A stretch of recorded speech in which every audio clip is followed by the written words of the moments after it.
Batman Arkham Knight is game 70 on our journey to play every game on Game Pass. I usually make y'all wait till the end to hear my rating, but this game was so good I gotta go ahead and say that it was a 10 out of 10. I will admit that I haven't always been the biggest Batman fan, but with the release of the newest movie and this video game, I may have just been convinced that Batman is pretty dang cool. So within this title's universe, I believe Batman Arkham Knight is the last installation of the story. So I'm not positive if this one is the best starting point, but I'm sure any of the true Batman fans will let us know down in the comments which order to play these in. Now, before we dive into my personal experience with this game, I wanted to make a small point that I did just purchase my first gaming TV, and that Batman Arkham Knight is the first time I've actually gotten to experience gaming in 4K. Now, with that being said, I have truly been spoiled now. Up until this point, I've played nearly every Game Pass title on your average HD TV from like 2016. And I'm not complaining about it or anything because it has served me really well. But once you get the chance to play a really well-made game on a really well-made TV, you can really see what you've been missing out on. Which brings me to the point that graphically, Batman Arkham Knight might have been the best looking game I've ever played.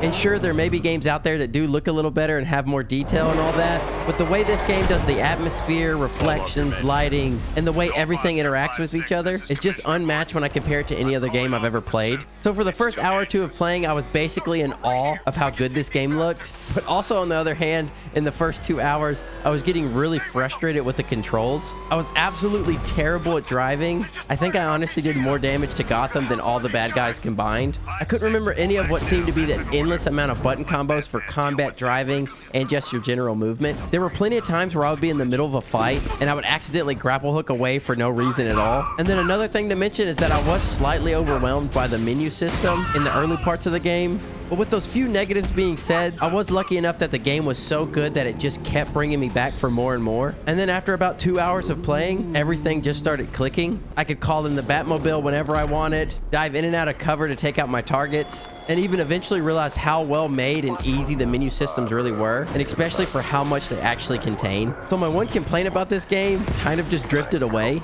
I also really enjoyed that the gameplay was so open-ended, yet really easy to follow. You get to pick what mission you want to take on and kind of how you want to go about them. For my playthrough so far, I typically stuck to the main storyline, and for the first part, I really tried to just bully my way through every fight by jumping right in the middle of everything and beating the fire out of everybody I saw. But I did learn pretty quickly that Batman isn't invincible, and when you do lose one of those fights, one of the main villains will always come up and rub it in. Oh, off to see Mom and Pop at that big country club in the sky.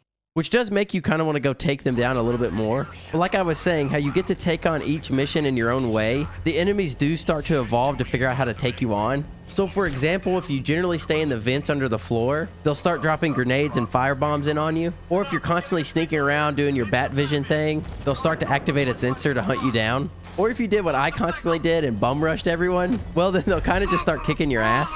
So the level design, combat, and how you go about everything always seems to stay very fresh, which leads me into mentioning each level and mission. Now, I typically stayed on the main storyline, so I can't say much about all the side missions, but within the main objectives, it never seemed too repetitive. You would do car chases, solve puzzles, beat the mess out of a bunch of people, maybe do some detective work and blow something up, so I never got burnt out on what I was trying to accomplish. I guess what I'm trying to say is the pacing and level design of Batman Arkham Knight is basically perfect. Now let's talk about how cinematic this game is, and I'm not talking about just the cutscenes and voice acting. I'll get into that in a bit, but I mean just how everything works how it should. And it looks so freaking cool the entire time. How the camera angles change and zoom in and out makes everything look like a suspenseful action movie. I mean, just even walking through a door makes you look kind of badass. No matter what you're trying to do, the game always makes it look good. When you call in the Batmobile, it can fly around a corner just like in the movies, and you jump right in. And then when you're fighting, you'll have slow-mo finishers at the end of the combat. Or if you happen to be fighting with a partner, you can do some sweet team combos out of nowhere. And no matter what you're trying to do, the game never breaks the immersion.